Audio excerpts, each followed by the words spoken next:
Okay, so we're here with our lovely patient. We just have, we wanted to just show, right now when she purses, go ahead and purse. She has some lip lines when the muscle is pursing. And then go ahead and relax.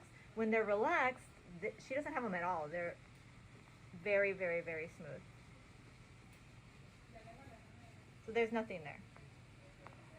But we're putting a little bit of Botox in there to prevent, so that she's not pursing as hard, so that those lines don't carve in. Once the lines carve in the skin, it's a little bit more of an expensive problem to have, because you usually will need more Botox units, and you might have to do other modalities like microneedling, laser, all that kind of stuff to get rid of the lines that are carved in. This is more like preventative. Go ahead, purse again.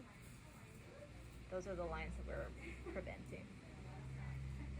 And relax.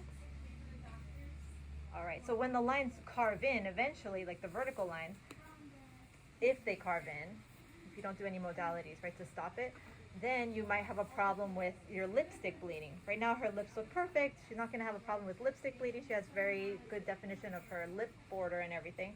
And she doesn't have those vertical, like they're called smoker lines, but you can get them from, even if you've never smoked, you can get them from like a straw and everything. So right now her lipstick probably doesn't bleed a lot, and so we're just trying to prevent those lines from carving in so that she never really has that problem.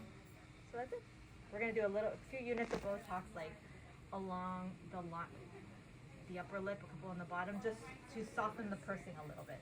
Not take the pursing away 100%, because we were talking about that. You can't take the pursing away 100%, or else you'd be dribbling when you're drinking from like a straw, or drinking from a glass.